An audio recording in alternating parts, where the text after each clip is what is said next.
बिस्मिल्लाहिर्रहमानिर्रहीम। अस्सलाम वालेकुम। आज 19 मार्च है और दिन है जुमेरात का। बिलाखिर तहरीक इंसाफ इस नतीजे पर पहुंच चुकी है कि एहतजाज एहतजाज और एहतजाज।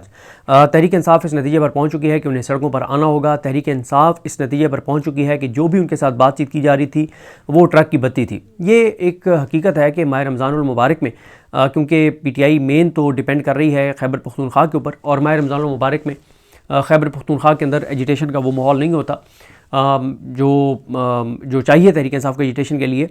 तो इसलिए तहरीक इंसाफ के जो मज़ामत करने वाले हैं उन्होंने पार्टी को कहा था कि आप मफाहमत के ज़रिए, बातचीत के ज़रिए जो भी आप करना चाहते हैं वो आप ईद तक कर लें, और ईद के बाद फिर हम मज़ामत की तरफ ही जाएंगे अगर ईद तक बात नहीं बनती। वही हुआ। अब कुछ तब्दीलियाँ की गई हैं। तब्दीली ये की गई है कि सोहेल आफरीदी साहब ने जो रिहाई फ़ोर्स का ऐलान किया था, जिसके ऊपर पार्टी के अंदर भी ख़ास तहफ़्फ़ुज़ात थे लफ्ज़ फ़ोर्स पर, तो अब उसका नाम तब्दील कर दिया गया है, रिहाई मूवमेंट कर दिया गया है। इमरान खान रिहाई मूवमेंट कर दिया गया, उसको फ़ोर्स लफ्ज़ हटा दिया गया है, और इसमें 10 लाख नौजवान तैयार किए जाएंगे। और ये मैं आपको बता दूं कि जो इस वक्त तक मेरे पास इतलात हैं वो ये हैं कि अब ये तहरीक इंसाफ करती है नहीं करती, दोबारा ट्रक की बत्ती के पीछे तो नहीं लग जाती, ये तो आने वाला वक्त बताएगा। लेकिन इतला यह है कि अप्रैल के आखिर में कोई बड़ा इकदाम उठाने का फ़ैसला तहरीक इंसाफ कर चुकी है, और उसके लिए पूरा अप्रैल तैयारियाँ होंगी और ईद के फ़ौरन बाद से तैयारियाँ शुरू हो जाएंगी। और हो सकता है आपको ईद के तीसरे चौथे दिन ही स्ट्रीट मूवमेंट जो दोबारा रिज्यूम होती हुई नजर आए, कि दोबारा से सोहेल आफरीदी जो है वो स्ट्रीट मूवमेंट आपको करते हुए नजर आए, दोबारा एजिटेशन करते हुए नजर आए। उसकी वजह यह है कि जो पस पर्दा बातचीत हो रही थी वो सारी की सारी बिल्कुल वही हुआ जो खदशात थे लोगों के कि वो ट्रक की बत्ती है, वो ट्रक की बत्ती साबित हुई है। इमरान खान साहब तक ना बहनों को रसाई दी गई है, ना डॉक्टर्स को रसाई दी गई है, ना उनके टेस्ट करवाए गए हैं, ना उनके ब्लड टेस्ट करवाए गए हैं, ना उनकी मेडिकल रिपोर्ट्स दी गई हैं, ना उनको उनके बेटों को पाकिस्तान आने दिया जा रहा है, ना उनके बेटों से बात कराई जा रही है।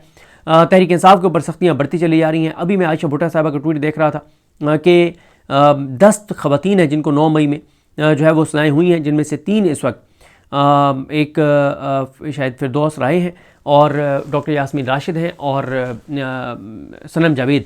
ये 3 ख़वातीन इस वक्त पाबंद सलासल हैं, और 9 मई में मज़ीद फ़ैसले आ रहे हैं, मज़ीद सज़ाएँ हो रही हैं। किसी तरह से तहरीक इंसाफ के लिए कोई नरमी नहीं है, कोई स्पेस नहीं है, और हर आने वाले वक्त के साथ तहरीक इंसाफ के लिए सख्तियाँ बढ़ती चली जा रही हैं। यही वजह है कि जुनैद अकबर साहब ने आज से कोई 15 दिन पहले, 10 या 15 दिन पहले तहरीक इंसाफ की एक पॉलिटिकल कमेटी की मीटिंग में जुनैद अकबर साहब ने कहा था कि हमारा दुश्मन बहुत कम ज़र्फ़ है। ये जब मुश्किल में होता है तो पाँव पकड़ लेता है, जब ताकत में होता है तो गिरबान पकड़ लेता है। इस वक्त हमारा दुश्मन जो है वो मुश्किल में है, तो ये हमारे पाँव पकड़ रहा है। तो आप अगर इसकी बातों में आ जाएंगे तो आप बहुत बड़ा नुकसान करेंगे। और वो बात उनकी जो आज से 15 दिन पहले जुनैद अकबर साहब ने कही थी वो दुरुस्त साबित हुई है कि जो भी बातचीत चल रही थी, जो भी बातचीत के ऊपर एक माहौल बना हुआ था, वो सब फ्रॉड था, झूठ था, धोखा था। और अब जब तहरीक इंसाफ ये फैसला कर चुकी है कि उसने ईद के बाद सड़कों पर आना है, तो अब आप देखेंगे कि दोबारा बातचीत शुरू होगी, दोबारा ट्रक की बत्तियाँ होंगी, दोबारा कोई ना कोई एक आध रिलीफ दे के और फिर इस सारे को नाकाम बनाने की कोशिश की जाएगी। जो कल प्रेस कॉन्फ्रेंस थी सलमान राजा साहब ने की, उनके साथ जुनैद अकबर साहब थे, डॉक्टर अमजद साहब थे, डॉक्टर शफकत अयाज थे। वो प्रेस कॉन्फ्रेंस बहुत अहम थी, उसका एक एक लफ्ज़ बहुत अहम था।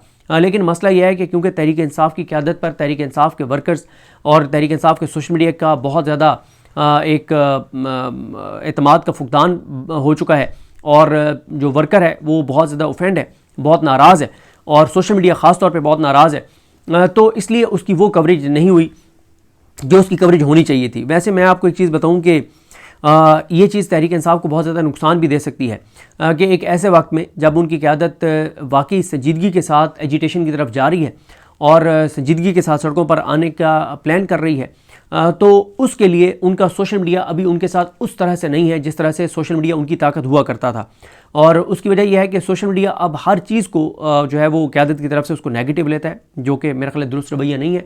अब अगर तहरीक इंसाफ की क़यादत ये फैसला कर चुकी है कि उन्होंने सड़कों पर आना है, तो और जो कल की प्रेस कॉन्फ्रेंस थी उस पर जितनी बात होनी चाहिए थी वो बात सोशल मीडिया पे नहीं हुई, जिससे मौजूदा निज़ाम को बहुत फ़ायदा है। अगर PTI का सोशल मीडिया ही PTI की क़यादत जहाँ पे तनकीद बनती है सबसे पहले हम तनकीद करते हैं, ज़ाहिर है कई बार हम तनकीद कर रहे होते हैं, PTI का सोशल मीडिया वहाँ पे अपनी क़यादत को डिफेंड कर रहा होता है। लेकिन अब जब हमें नज़र आ रहा है कि वाकई तहरीक इंसाफ एजुटेशन की तरफ जा रही है, जो कि उन्हें बहुत पहले जाना चाहिए था और अब जा रही है, तो अब अगर सोशल मीडिया इनको ही अटैक करेगा अपनी क़यादत को, तो इससे इस निज़ाम का पर्पज़ सर्व होगा। कि क्योंकि जो पीटीआई की क़यादत है उनका तो मेन सोर्स लोगों के साथ कम्युनिकेट करने का वो सोशल मीडिया है, और अगर सोशल मीडिया ही उनकी बात को आते ही कह देगा कि ये ट्रक की बत्ती है और ये एक नया ड्रामा है और एक नया बहाना है और ये कुछ नहीं होगा, तो उससे उनका वो जो मैसेज लोगों तक जाना है वो नहीं जाएगा। तो ये अब इसको तहरीक इंसाफ कैसे इस रुकावट को अबूर करती है, कैसे इस रुकावट को दूर करती है, ये देखना होगा। क्योंकि जब तक तहरीक इंसाफ का सोशल मीडिया तहरीक इंसाफ के साथ एजिटेशन में नहीं होगा और उनका पैगाम लोगों तक नहीं पहुंचाएगा, तो कामयाबी के वो चांसेस नहीं है जो चांसेस और जो एक रिज़ल्ट तहरीक इंसाफ की क़यादत को चाहिए। देखिए, कल सलमान राजा साहब ने जिस तरह से कहा कि इमरान खान की रिहाई एक इस्तियारा है, उन्होंने कहा कि हम पूरे पाकिस्तान के लोगों को ये कह रहे हैं और बार बार कह रहे हैं कि देखें, आप इसी तरह से जुल्म की चक्की में पिसते चले जाएंगे, आपके साथ इसी तरह जुल्म होता रहेगा, आपके साथ इसी तरह नाइंसाफ़ी होती जाएगी, आप इसी तरह से बेरोज़गार होते रहेंगे, आपके साथ इसी तरह से आपके लिए मुश्किलात बढ़ती जाएंगी, आपके लिए इसी तरह महंगाई बढ़ती जाएगी।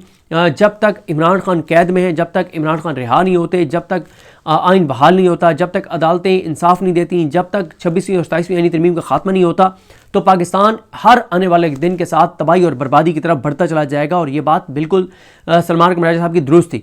और सलमान राजा साहब ने कल बहुत इंपॉर्टेंट दो चीज़ें थी जो उस तरह से हाईलाइट नहीं हुई। एक तो उन्होंने अली लारिजानी की शहादत पर ईरान के साथ इज़हार ताज़ियत किया। ये बहुत इंपॉर्टेंट है क्योंकि इस वक्त तक आप देख रहे हैं कि मुस्लिम लीग नून नहीं बोल रही इसके ऊपर, और मेरा नहीं ख्याल कि पाकिस्तान की हुकूमत ने भी अली लारिजानी की शहादत के ऊपर ताज़ियत की है। सलमान राजा साहब ने कहा, उन्होंने कहा कि तहरीक इंसाफ उम्मत मुसलमान की तर्जुमान है, और उन्होंने इस बात का अमली सबूत भी दिया कि उन्होंने अली लारिजानी की शहादत पर ईरान से इज़हार ताज़ियत किया। दूसरा जो है वो बहुत हसास मामला था, वो था जो जब उन्होंने ये कहा कि अफ़गानिस्तान के अंदर हॉस्पिटल को निशाना बनाने की खबर अगर दुरुस्त है तो हम ताज़ियत करते हैं अफ़गानिस्तान के साथ। ये भी बहुत हसास मामला था क्योंकि इसके ऊपर आपको पता है कि पाकिस्तान की हुकूमत और पाकिस्तान के वज़ीरों का जो मौक़िफ़ है वो तो ये है कि हमने कोई वहाँ पे हॉस्पिटल को हिट नहीं किया। गो के इंटरनेशनल मीडिया बता रहा है कम से कम 75 और ज़्यादा से ज़्यादा 150 शहादतें तो बता रहा है इंटरनेशनल मीडिया। अफ़गानिस्तान क्लेम कर रहा है कि 400 उनकी शहादतें जो हैं वो हुई हैं, और पाकिस्तान की हुकूमत जो है वो मुकम्मल तौर पर इनकारी है कि पाकिस्तान ने किसी हॉस्पिटल को जो है वो हिट नहीं किया। सलमान राजा साहब ने कहा कि अगर ये खबर दुरुस्त है कि पाकिस्तान ने टारगेट किया है, निशाना बनाया है अफ़गानिस्तान के हॉस्पिटल को, तो हम अफ़गानिस्तान से इज़हार ताज़ियत करते हैं। ये एक बहुत बोल्ड स्टेप था सलमान राजा साहब का। इसी तरह से जुनैद अकबर साहब ने कल बहुत अहम बातें की, और उन्होंने कहा कि हम तो चाहते थे कि मुल्क के अंदर इस्तेहकाम आए, हमें इस बात का इदराक है कि इस वक्त बॉर्डर्स के ऊपर क्या हालात हैं, रीजनल क्या हालात हैं, इंटरनल क्या हालात हैं, एक्सटर्नल क्या हालात हैं, इंटरनेशनल क्या हालात हैं। हम चाहते हैं कि हम रियासत के साथ रहें, लेकिन ये रियासत जो माँ की तरह हुआ करती थी ये हमारी माँ नहीं है, और इस रियासत ने हमारे साथ जो किया वो 26 नवंबर को सबके सामने है। और उन्होंने कहा कि अब भी रियासत खुद ऐसे इक़दाम कर रही है, हुकूमत खुद ऐसे इक़दाम कर रही है ताकि हम रिएक्ट करें और ताकि हम सड़कों पर आएँ, ताकि हम एजुटेशन की तरफ जाएं। उन्होंने कहा कि हमें समझ नहीं आती कि ये क्या इससे अचीव करना चाहते हैं। और एक चीज़ का उन्होंने ख़दशे का इजहार किया, उन्होंने कहा कि अब जब हम निकलेंगे दोबारा तो गोली तो चलेगी। उन्होंने कहा कि हम लोगों को वाज़ेह तौर पर बता रहे हैं कि गोली चलनी है, इसलिए जो भी घर से निकले वो ये जहन में रख के निकले कि गोली तो चलेगी। और मैं आपको वैसे अपनी एक ओपिनियन बता देता हूँ क्योंकि मेरा KP के बहुत आना जाना रहता है, मैं लोगों से बहुत ज़्यादा मिलता हूँ। जब ये क्लैरिटी दे दी है तहरीक इंसाफ ने कि गोली तो चलनी है, तो यकीन करें मैं आपको बता रहा हूँ कि पहले से ज़्यादा लोग निकलेंगे। ऐसा नहीं है कि लोग गोली के खौफ से डर जाएंगे, पहले से ज़्यादा लोग निकलेंगे। ये मैं आज आपको प्रेडिक्ट कर रहा हूँ कि 26 नवंबर को जितने लोग निकले थे, उससे पहले अक्टूबर में जितने लोग निकले थे, उससे ज़्यादा लोग निकलेंगे। मैं आपको बताऊँ कि एक बार इस्लामाबाद हाई कोर्ट के बाहर अली अमीन गंडापुर साहब ने एक बयान दिया, और उन्होंने कहा कि अली अमीन गंडापुर साहब ने बयान दिया, उन्होंने कहा कि इस बार हम आएंगे तो पूरी तैयारी के साथ आएंगे और आप एक गोली चलाएंगे, और उन्होंने शायद इस तरह का कहा था हम 2 गोलियाँ चलाएंगे। इस तरह की उन्होंने गुफ्तगू की थी जो कि बहुत सख्त थी। तो खैर उस पर हमने भी तनकीद की, हमने कहा कि यार मुनासिब नहीं है कि आप पहले खुद कह रहे हैं कि हम बंदूकें लेकर आएंगे, तो इससे तो इनको हुकूमत को मौका मिलेगा आपके ख़िलाफ़ ज़्यादा सख्ती करने का। तो मुझे KP के जो एंटी थे अली अमीन गंडापुर साहब के, उन्होंने कहा कि तुम तनकीद कर रहे हो अली अमीन गंडापुर पर, लेकिन ये बात ध्यान में रखो कि जो अली अमीन गंडापुर ने गुफ्तगू की है कि इस बार हम पूरी तैयारी के साथ आएंगे, तो उन्होंने कहा कि इस गुफ्तगू के बाद ज़्यादा बड़ी तादाद में लोग निकलेंगे। उन्होंने कहा लोग अब हमें कहते हैं कि एनफ इज़ एनफ, आप कब तक हमें ये कहते हैं कि हम गोलियां खाने के लिए जाएं। तो ये एक बहुत ख़तरनाक एक सूरत हाल है जो कि पाकिस्तान के लिए ठीक नहीं है, जो कि पाकिस्तान के लिए बहुत ही ख़तरनाक है। और इस वक्त एक ऐसे हालात में जब हमारे 2 बॉर्डर्स के ऊपर जंग चल रही है और तीसरे बॉर्डर के ऊपर भारत जो है वो तैयारियां कर रहा है, और इस वक्त पाकिस्तान के अंदर हुकूमत माल कमाने के लिए जितनी महंगाई कर रही है, जितनी ऑयल प्राइसेस ऊपर ले गई है, और जितनी गुर्बत बढ़ गई है, जितनी बेरोज़गारी बढ़ गई है। और मैं आपको बताऊँ ये जो बेरोज़गारी और गुर्बत बढ़ती है इससे दहशतगर्दी भी बढ़ने के बहुत चांसेस होते हैं, क्योंकि दहशतगर्दों के लिए आसान होता है लोगों को एक्सप्लॉइट करना, लोगों को ख़रीदना, लोगों को पैसे देना, और ये बहुत ख़तरनाक है, बेरोज़गारी और गुर्बत बढ़ना। लेकिन हुकूमत का कोई फोकस नहीं है गुर्बत के ऊपर, बेरोज़गारी के ऊपर, आवाम के ऊपर अभी तक। मतलब देखें ना कि अभी तक ये अपनी करप्शन, लूटमार, अयाशियों के ऊपर उसी तरह से डटे हुए जैसे पहले दिन से ये लगे हुए थे। अभी आप देख लें कि मोहम्मद मालिक साहब जो है उनका किस तरह से प्रोग्राम जो है वो उनका चलता प्रोग्राम काटा गया। देखें, इसमें मोहम्मद मालिक साहब पर हम तनकीद भी करते रहते हैं, लेकिन ये बात तो माननी पड़ेगी कि पूरे पाकिस्तानी टीवी चैनल्स के ऊपर अगर किसी ने सबसे ज़्यादा मरीम नवाज़ के इस लग्जरी जहाज़ के ऊपर बात की है तो वो मोहम्मद मालिक साहब हैं। अगर किसी ने सबसे ज़्यादा तफसीलात को निकाल के लाया है तो वो मोहम्मद मालिक साहब हैं।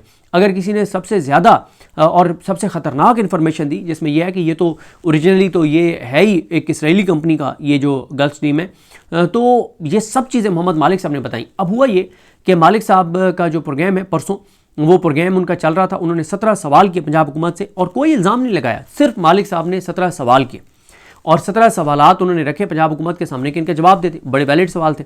लेकिन चलता प्रोग्राम हटा दिया गया और ऐड चल पड़े।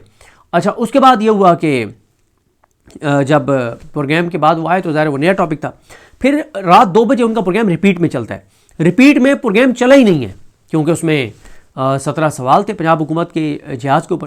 पूरी ट्रांसमिशन उन्होंने 2 से 3 बजे तक एयरवाई ने चलाई, उसमें मोहम्मद मालिक साहब का प्रोग्राम रिपीट हुआ ही नहीं। तो ये इस वक्त सूरत हाल है और अब बाकी चैनल्स को भी पैगाम दिया गया है कि कोई इसके ऊपर जहाज़ के ऊपर बात ना करे और कोई इसके ऊपर सवाल ना उठाए। तो जिस तरह से मैं आपको अर्ज़ कर रहा था कि मुसलसल जो है ये हुकूमत वो चीज़ें कर रही है कि वो बता रही है कि हमें कोई खौफ नहीं है, आवाम को कोई डर नहीं है। और आप ये देखें कि ये जो अभी ये ऑयल प्राइसेस बढ़ाएंगे और जो अपनी अयाशियाँ बढ़ाएंगे, और वो आप नून लीग की एक रहनुमा ने राय साकिब खलल साहब के प्रोग्राम में कहा ना कि हम 110 रुपये भी बढ़ा देते तो कोई हमारा क्या कर लेता। मैं अभी रिजवान गलदई साहब के ट्विटर पे देख रहा था, मैं उसको दोबारा सुनूंगा एग्जैक्ट फिगर कितना उन्होंने बताया कि कितनी बड़ी रकम मौजूदा हुकूमत ने पेट्रोलियम लेवी की मद में कमाई है। देखें, इनसे कोई पूछने वाला नहीं है। अब खैर अच्छा है कि तहरीक इंसाफ वालों प्रेस कॉन्फ्रेंसेस कर रहे हैं और मुज़म्मिल असलम साहब ने प्रेस कॉन्फ्रेंस की, शफीउल्लाह जान साहब ने की, अभी तैमूर झगड़ा साहब वगैरह की प्रेस कॉन्फ्रेंस कुछ देर पहले बताया जा रहा था और अखुंज़ादा हुसैन साहब कर रहे थे। तो ये बहरहाल सही है, तहरीक इंसाफ लोगों को वो बता रही है जो चीज़ें तहरीक इंसाफ को लोगों को बतानी चाहिए। और मैं आपको बताऊं कि एक ऐसे वक्त में तहरीक इंसाफ एजिटेशन की तरफ जा रही है जब मुल्क के अंदर गुर्बत बहुत ज़्यादा बढ़ गई है, बेरोज़गारी बहुत ज़्यादा बढ़ गई है, अनसर्टेनिटी बढ़ गई है और महंगाई बढ़ गई है। और मैं आपको बताऊं कि वो लोग भी, मैं जो देख रहा हूँ, अगर तहरीक इंसाफ के सोशल मीडिया ने तहरीक इंसाफ का साथ दिया और अपनी क़यादत का पैगाम लोगों तक पहुँचाया जैसे 8 फरवरी 2024 के इलेक्शन में पहुँचाया था, तो मैं आपको ये जो मेरी असेसमेंट है वो बता सकता हूँ कि इस बार वो लोग भी तहरीक इंसाफ के साथ निकलेंगे जो कोई तसव्वुर भी नहीं कर सकता था कि ये लोग भी तहरीक इंसाफ के साथ निकल आएंगे। क्योंकि ज़ाहिर है वैसे भी तो लोग खुदकुशियों की तरफ जा रहे हैं ना। मतलब इतनी किसानों का देख लें आप, उनके साथ क्या हुआ है, 3000 अरब से ज़्यादा का उनको नुकसान हो गया। अभी मैं गया हुआ था एक दोस्त के पास, तो वहाँ उनकी फैमिली जो है वो काश्तकारी करते हैं, तो उनसे पूछा तो वो कह रहे हैं कि बुरे हालात हैं, बिल्कुल किसान जो है वो खुदकुशियों पर आए हुए। तो रियल इस्टेट देख लें, कंस्ट्रक्शन देख लें, ताजिर देख लें, इंडस्ट्री देख लें, तनख्वाहदार तबका देख लें, मजदूर देख लें, मतलब हर शोबा हर तबका इस वक्त जो है वो खुदकुशियों पर आए हुए है। और ऐसे में अगर तहरीक इंसाफ निकलती है तो पाकिस्तान के अंदर लोग ये कह सकते हैं कि यार खुदकुशियों से बेहतर है फिर इनके साथ ही निकल आओ। ठीक है, गोली चलने का ख़तरा है, लेकिन ये बात तो अब तहरीक इंसाफ के जो सलमान राजा साहब हैं वो बार बार लोगों को रियलाइज़ करवा रहे हैं कि जब तक मौजूदा हुकूमत रहेगी तो आपकी ज़िंदगियों में कोई सुख का सांस नहीं आना, आपकी ज़िंदगियों में कोई आसानी नहीं आनी। अगर अपनी आने वाली नस्लों के लिए बेहतर पाकिस्तान देखना चाहते हो, अपनी ज़िंदगियों में पाकिस्तान को बेहतर देखना चाहते हो, अपनी ज़िंदगियों को बेहतर बनाना चाहते हो, तो इस हुकूमत को आपको घर भेजना होगा, इमरान खान को रिहा करवाना होगा, आपको निकलना होगा। ये बहुत अहम पैगाम है सलमान राजा साहब का, लेकिन इसकी वो पजीराई इस पैगाम की नहीं हो रही। और वजह मैं आपको बार बार बता रहा हूँ कि वो तहरीक इंसाफ के सोशल मीडिया का अपनी क़यादत के अगेंस्ट होना है। तो ये भी कहा जुनैद अकबर साहब ने, उन्होंने कहा कि जो लोग ये जो जहाज़ खरीद रही है मरीम नवाज़, इससे ज़्यादा उंगलियां उनकी तरफ उठ रही हैं जो मरीम नवाज़ को लाने वाले हैं, क्योंकि मरीम नवाज़ तो मैर शराफत से हार गई थी अपनी सीट, MP की सीट, फिर कैसे ही आई सबको पता है। फिर इसी तरह से डॉक्टर अमजद मौजूद थे उनके साथ, जुनैद अकबर साहब के साथ। उन्होंने कहा कि हम लोगों को बांग्लादेश, नेपाल और श्रीलंका के मॉडल पे निकालेंगे। ये बहुत ख़तरनाक है, ये बहुत इंपॉर्टेंट है अगर वो इस तरह से करते हैं। और लग यही रहा है कि पूरे पाकिस्तान में एक्टिविटीज़ जो हैं वो ईद के फ़ौरन बाद शुरू हो जाएंगी। और इसी तरह से वो शौकत अयाज साहब ने भी बताया कि 10 लाख नौजवानों का टारगेट है। अब आप देखें ना कि 25 करोड़ में से कोई मुश्किल नहीं है तहरीक इंसाफ के लिए 10 लाख वो नौजवान तैयार करना जो इस बात का हलफ दे दें कि वो जब निकलेंगे तो उनकी जान भी चली जाएगी तो वो जान दे देंगे लेकिन पीछे नहीं हटेंगे। 10 लाख नौजवानों को तैयार करना तहरीक इंसाफ के लिए कोई मसला नहीं है। एक ऐसे वक्त में जब पहले इस हुकूमत ने लोगों को दीवार के साथ लगा दिया है और ख़ुदकुशियों पर मजबूर कर दिया है। तो अब मैं आपको बता चुका हूँ कि मेरी इतला यही है कि ईद के फ़ौरन बाद से हो सकता है तीसरे चौथे दिन से ही तहरीक इंसाफ की क़यादत सड़कों पर आ जाए एजिटेशन की तैयारियों के लिए, फ़ाइनल कॉल के लिए और स्ट्रीट मूवमेंट के लिए वो सड़कों पर आ जाए। और ये भी अब इसके अगर मैं आपको बता दूं, अगर तहरीक इंसाफ वाकई ईद के तीसरे चौथे दिन से सड़कों पर आ गई एजुटेशन की तैयारियों के लिए तो शायद उनको फाइनल कॉल की ज़रूरत ही ना पड़े, क्योंकि इस वक्त मौजूदा हुकूमत और मौजूदा निज़ाम इस चीज़ को अफोर्ड नहीं कर सकते कि कोई सड़कों पर आ जाए, क्योंकि इस वक्त अगर तहरीक इंसाफ सड़कों पर आएगी तो ग्राउंड तैयार है। ऐसे लाखों लोग तहरीक इंसाफ के साथ निकल सकते हैं जो तहरीक इंसाफ के कारकुन नहीं है, वोटर हो सकते हैं, सपोर्टर हो सकते हैं, कारकुन नहीं है, क्योंकि अब तक तो हमने देखा कि सिर्फ तहरीक इंसाफ का कारकुन निकलता है। लेकिन हुकूमत ने ऐसे हालात पैदा कर दिए हुए हैं महंगाई के नतीजे में कि जिसके बाद तहरीक इंसाफ अगर निकलती है तो लोग बड़ी तादाद में इनके साथ निकल सकते हैं। तो ऐसे में ये निज़ाम नहीं चाहेगा कि तहरीक इंसाफ निकले, क्योंकि अगर तहरीक इंसाफ निकलती है तो इतनी बड़ी तादाद में लोग तहरीक इंसाफ को ज्वाइन कर सकते हैं कि पूरा सिस्टम लपेटा जा सकता है। तो इसलिए अगर तहरीक इंसाफ एजुटेशन की तरफ जाती है, तैयारियाँ शुरू करती है, तो इसके चांसेस हैं कि इमरान खान साहब तक उनकी फैमिली को रसाई दे दी जाए, उनके डॉक्टर्स को रसाई दे दी जाए, उनको हॉस्पिटल लाया जाए, उनको हॉस्पिटल मुंतकिल करके उनके टेस्ट करवाए जाए। तो इसके चांसेस हैं। बहरहाल देखते हैं चीज़ें कैसे आगे बढ़ती हैं। तहरीक इंसाफ अभी तक तो लग रहा है कि वो संजीदा हैं। ईद के बाद वो क्या करते हैं, किसी ट्रक की बत्ती के पीछे लग जाते हैं या वाकई एजुटेशन की तरफ जाते हैं, ये आने वाला वक्त बताएगा। नेक्स्ट वीडियो में ज़रा उनकी 3 प्रेस कॉन्फ्रेंसेस पर भी बात करेंगे। मुझे अपनी दुआ में याद रखें। अल्लाह करीम हम सबका हामी नासरो। अल्लाह हाफ़िज़।